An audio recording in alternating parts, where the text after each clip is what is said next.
نبی اکرم شفیع اعظم.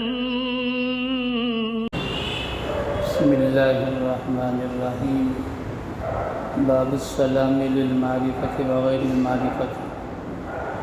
وبه قال حدثنا عبد الله بن يوسف قال حدثنا الليث قال حدثنا يزيد بن ابي الخير عن عبد الله بن عمرو وأن رجلا سأل النبي صلى الله تعالى عليه وسلم أي الإسلام خير؟ قال تطعم الطعام تقرأ السلام على من عرفت ومن لم تعرف.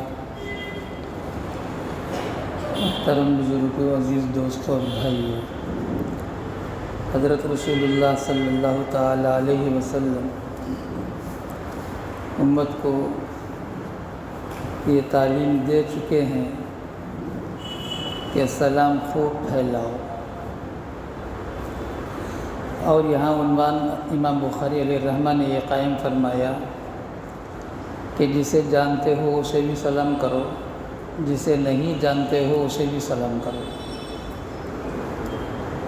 ایک حدیث میں نبی علیہ السلام نے فرمایا قیامت کی علامتوں میں سے ایک علامت یہ ہے کہ صرف جاننے والوں کو سلام کریں. اب بتاؤ یہ قیامت کی علامت پوری دنیا میں کتنی چھا گئی ہے. فرماتے ہیں حضرت عبداللہ بن عمرو بن عاص رضی اللہ تعالیٰ عنہ، نبی علیہ السلام سے ایک صاحب نے سوال کیا بہترین اسلام کیا ہے؟ تو نبی علیہ السلام نے فرمایا کھانا کھلانا. کھانا کھلانا انسان کو بوجھ محسوس ہوتا ہے. پیسہ دینا آسان ہے، بنا کر کھلانا یا بنایا کھلانا آدمی کو بہت دشوار معلوم ہوتا ہے. تو اللہ کے رسول صلی اللہ تعالیٰ نے فرمایا تطعم الطعام، کھانا کھلانا. نمبر 2 تقرأ السلام علی من عرفت ومن لم تعرف، سلام کرنا، جانتے ہو اسے بھی کرنا، نہیں جانتے ہو اسے بھی کرنا. یہ بہترین اسلام. اب بہترین اسلام کے جواب میں اللہ کے رسول صلی اللہ علیہ وسلم نے نماز، روزہ، زکوٰۃ، حج کو ذکر نہیں فرمایا. وبه قال حدثنا علي بن عبد الله قال حدثنا سفيان عن الزهري عن عطاء بن يزيد الليثي رضي الله تعالى عنه عن ابي ايوب عن النبي صلى الله تعالى عليه وسلم لا يحل لمسلم ان يهجر اخاه فوق 3 يلتقيان فيسد هذا ويسد هذا وخيرهما الذي يبدا السلام. حضرت نبی علیہ السلام نے فرمایا کسی مسلمان کے لیے جائز ہی نہیں ہے کہ اپنے بھائی کو 3 دن سے زائد چھوٹ چھٹاؤ رکھے. یعنی یہ ادھر چلا جاتا ہے اور وہ ادھر چلا جاتا ہے. اللہ کے رسول فرماتے ہیں وَيَسُدُّ هَذَا وَيَسُدُّ هَذَا. اب ادھر سے جا رہے ہیں، وہ ادھر سے آ رہا ہے تو ادھر چلا جاتا ہے، وہ ادھر چلا جاتا ہے. اللہ کے رسول فرماتے ہیں یعنی یہ اس سے منہ موڑ لیتا ہے، وہ اس سے منہ موڑ لیتا ہے. وَخَيْرُهُمَ الَّذِي يَبْدَأُ بِالسَّلَامِ، اور دونوں میں بہترین وہ ہے جو سلام میں کہے گا. یعنی کسی وجہ سے رنجش پیدا ہو گئی ہو، 3 دن کے ختم ہونے سے پہلے کوئی سلام کر لے تو بہترین آدمی ہے دونوں میں سے. 3 دن ہو جائے تو اللہ کے رسول نے فرمایا اب اس کے بعد تو جائز ہی نہیں ہے وہ چھوٹ چھٹا ہو. باب آیت الحجاب، پردے کی آیت. وبه قال اخبرنا ابو عبد الله محمد بن اسماعیل البخاری رحمۃ اللہ علیہ قال حدثنا يحيى بن سليمان قال حدثنا ابن وهب قال اخبرني يونس عن ابن شهاب قال اخبرنا انس بن مالك رضي الله تعالى عنه كان ابن 10 سنين مقدم رسول الله صلى الله عليه وسلم المدينة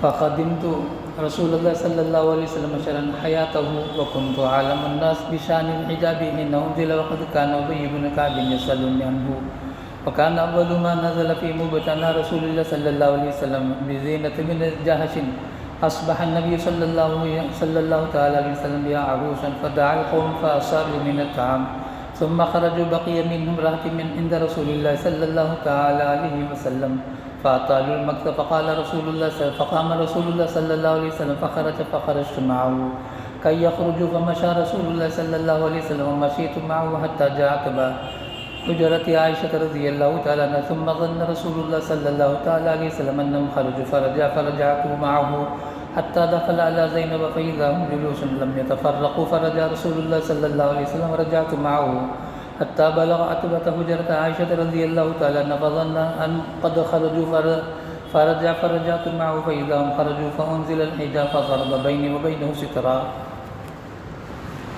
پردے کی آیت کب نازل ہوئی؟ حضرت انس بن مالک فرماتے ہیں پردے کی آیت کے بارے میں سب سے زیادہ پورے صحابہ میں واقف ہوں. میرے سامنے پردے کی آیت نازل ہوئی. کہہ کر قصہ سناتے ہیں حضرت انس بن مالک فرماتے ہیں جب نبی علیہ الصلوۃ والسلام مدینہ منورہ تشریف لائے تو میری عمر 10 سال تھی. اس کے بعد 10 سال میں مکمل نبی علیہ الصلوۃ والسلام کی خدمت میں لگا رہا، دن میں، رات میں، سفر میں، حضر میں، ہر موقع پر. یہ مجھے ایک فخر حاصل ہے. یہ حضرت انس بن مالک فرماتے ہیں. اور آگے فرماتے ہیں زینب بنت جحش رضی اللہ تعالیٰ عنہ سے جب نکاح ہوا، نبی علیہ الصلوۃ والسلام نے شب زفاف حضرت زینب بنت جحش رضی اللہ تعالیٰ عنہ سے پورا فرمایا. تو ولیمہ کے لیے نبی علیہ السلام نے مجھ سے ہی فرمایا جاؤ لوگوں کو بلا لاؤ، ولیمہ کی دعوت. میں گیا بلا لایا تو 10 آدمی، چونکہ گھر چھوٹا تھا، حجرہ چھوٹا تھا، 10 آدمی جاتے تھے، کھا کر فارغ ہو کر باہر آتے تھے. آخری میں جو آئے وہ کھانے کے بعد بیٹھ گئے، نہیں جا رہے تھے. تو نبی علیہ الصلوۃ والسلام اس انداز سے اٹھے کہ یہ لوگ بھی اٹھ جائیں. دیکھیں تو باتیں ہی کر رہے ہیں. اب نبی علیہ السلام صرف اٹھے اس لیے کہ وہ لوگ اٹھ جائیں. جب وہ لوگ نہیں اٹھے تو نبی علیہ السلام باہر نکل گئے. تو حضرت انس فرماتے میں بھی ساتھ ساتھ چلا، یہاں تک کہ آج جو آرام فرما رہے ہیں رحمت دو عالم صلی اللہ تعالیٰ علیہ وسلم وہاں تک پہنچ گیا. پھر سوچے ہو سکتا اب چلے گئے ہوں گے، میں تو نکل گیا. اب گیا تو پھر بیٹھے ہوئے تھے تو نبی علیہ السلام پھر واپس آ گئے. پھر تھوڑی دور گئے، پھر نبی علیہ الصلوۃ والسلام یہ سوچے کہ شاید اب چلے گئے ہوں گے. پھر آئے، دیکھا تو پھر بیٹھے ہوئے. پھر حضرت نبی علیہ الصلوۃ والسلام نکل گئے. حضرت انس فرماتی میں برابر ساتھ ساتھ ہوں، جانے میں، آنے میں، جانے میں. اب حضرت عائشہ رضی اللہ تعالیٰ عنہ کے حجر مبارکہ جو آج روض مقدس فرما کہا جاتا ہے، جہاں نبی علیہ الصلوۃ والسلام آرام فرمائے، وہاں تک نبی علیہ الصلوۃ والسلام نے پھر واپس آئے. تو اب یہ لوگ چلے گئے، ادھر یہ لوگ چلے گئے تو جبرائیل آ گئے آیت لے کر. یا ایھا الذین آمنوا لا تدخلوا بیوت النبی الا ان یؤذن لکم الی طعام غیر ناظرین انہ ولکن اذا دعیتم فادخلوا فاذا طعمتم فانتشروا. آیت لمبی ہے، پارے 22 میں. اللہ تعالیٰ ایمان والوں سے فرماتے ہیں دیکھو تم جب نبی تم کو کھانے کے لیے بلائیں تو کھا لیں، کھانے کے بعد نکل جاؤ وہاں سے، رہنے کی کوئی ضرورت نہیں. صاف صاف اللہ نے اعلان کیا. نبی علیہ الصلوۃ والسلام کیسے کہیں بھائی جاؤ؟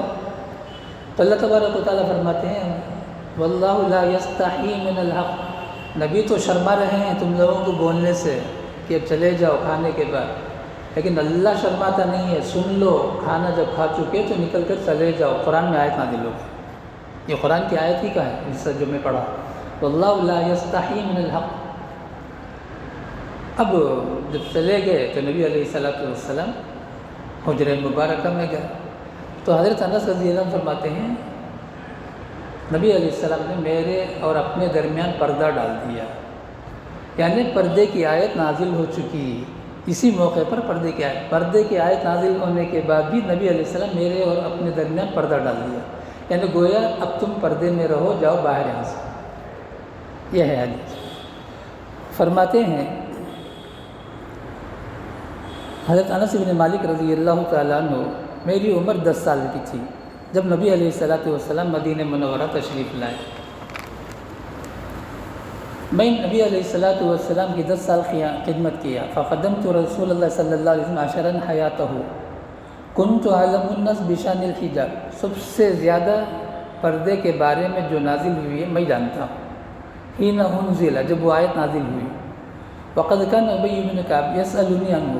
ابی بن کعب جیسے قاری امت، اللہ کے رسول صلی اللہ علیہ وسلم نے ایک صحابی کو ایک لقب دیا تھا.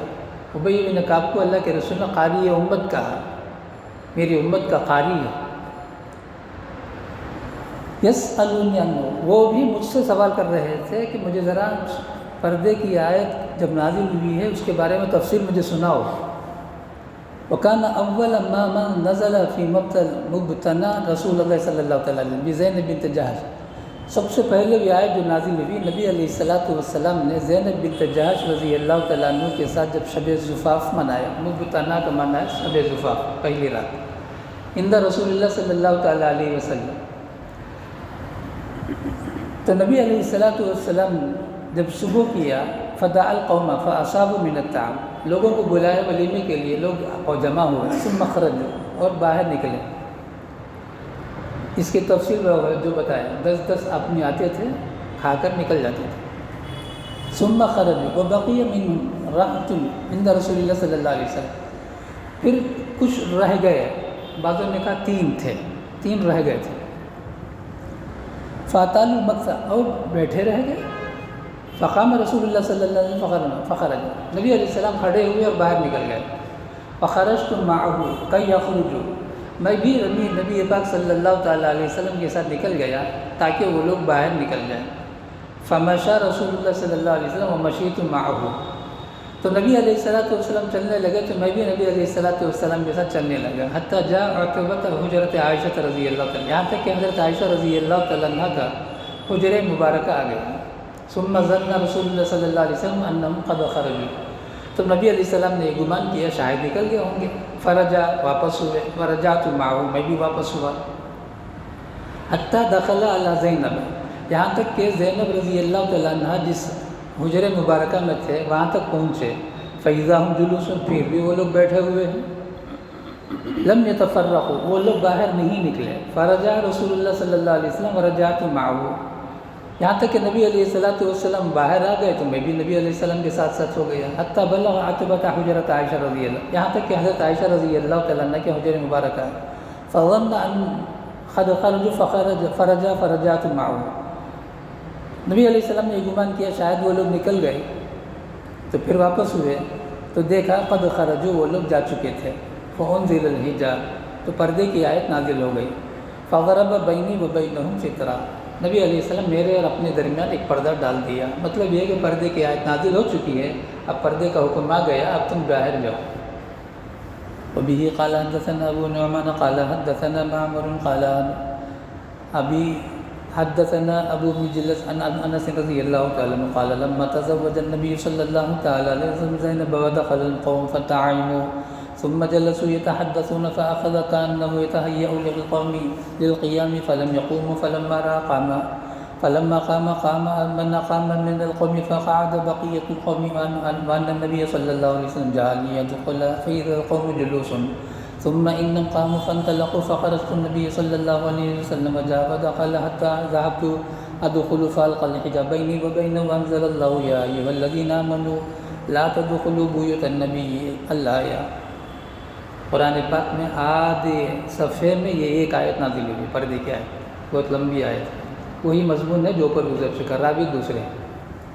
وبه قال حدثني اسحاق قال اخبرنا يعقوب قال حدثنا ابي عن صالح عن ابن شهاب قال اخبرني عروة بن الزبير ان عائشة رضي الله تعالى عنها زوج النبي صلى الله عليه وسلم قالت كان عمر بن الخطاب رضي الله تعالى يقول لرسول الله صلى الله تعالى عليه وسلم اهجر نساءك، قالت فلم يفعل، وكان ازواج النبي صلى الله عليه وسلم يخرجن ليلا الى ليل قبل المناصيح، فخرج زوجة بن زمعة وكانت امرأة طويلة فرأى عمر بن الخطاب رضي الله عنه وهو في المجلس فقال عرفتك يا سوداء حرصا على أن ينزل الحجاب